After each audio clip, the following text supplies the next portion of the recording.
All right, well, getting back into the office or back to school and doing so as safely as possible is such a big question right now. How do you do that? Well, there is a new tool to help all of us move in the right direction, and it's called Collective Go. This morning, we have Collective Health's Dr. Rajay Bhatniji joining us. And good morning, sir. Thanks for waking up and joining us here on Fox 11. Tell us, what is Collective Go? How does it work? Good morning, Joe. It's great to be with you. And I think, as you just heard in the last story, the U.S. doesn't have a clear national reopening plan. And, absent that, a lot of the burden is being placed on businesses and schools to basically figure out how do they keep their own people safe. And that's a tall order. And it's especially challenging when the science is evolving as rapidly as it is and the testing landscape is changing as quickly as it is. And so our job with Collective Go to make it as easy as possible for organizations to keep their people safe. And we do that by making it really easy for any organization, a business or a school, to implement the latest science-based protocols for safety and risk reduction, as well as to put in place a testing program end-to-end that manages safety in the workplace in this changing time. It's so interesting, and it's such a big question as we deal with what to do right now. So how have you guys done this? This was a business before. You guys have kind of had things, and you've created this, I guess it's an app, right, technically, for people to be able to use simply?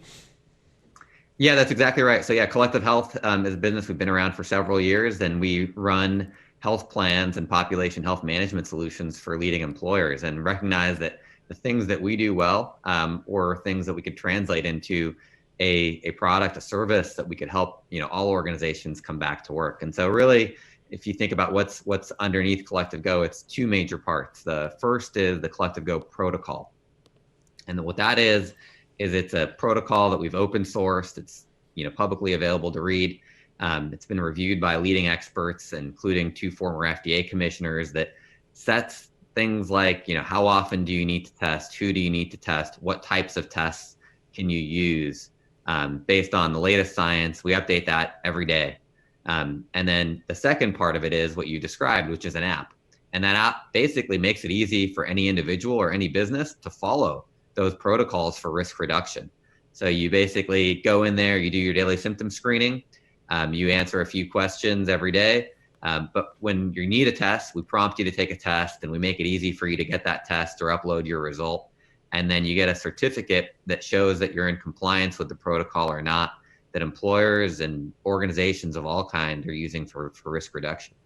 Do you think this could be something that schools start implementing? Is that possible to do with kids? Absolutely. So we're rolling this out with some schools, and I think, in terms of looking, I'm a dad myself with kids that are very eager to get back to school. We obviously need to make sure that we get community transmission under control. But, having a program for testing and retesting and checking for symptoms in teachers and staff, as well as families, is a key ingredient to reducing risk in schools. It's what a lot of other countries have implemented to make sure they can reopen more safely. Well, it's really interesting, and if you'd like to read more about it, you can head to Collective Go's website. And Dr. Bhatniji, thank you so much for joining us this morning. We appreciate it, and we're all learning as we go here with this new world we're in. Thank you.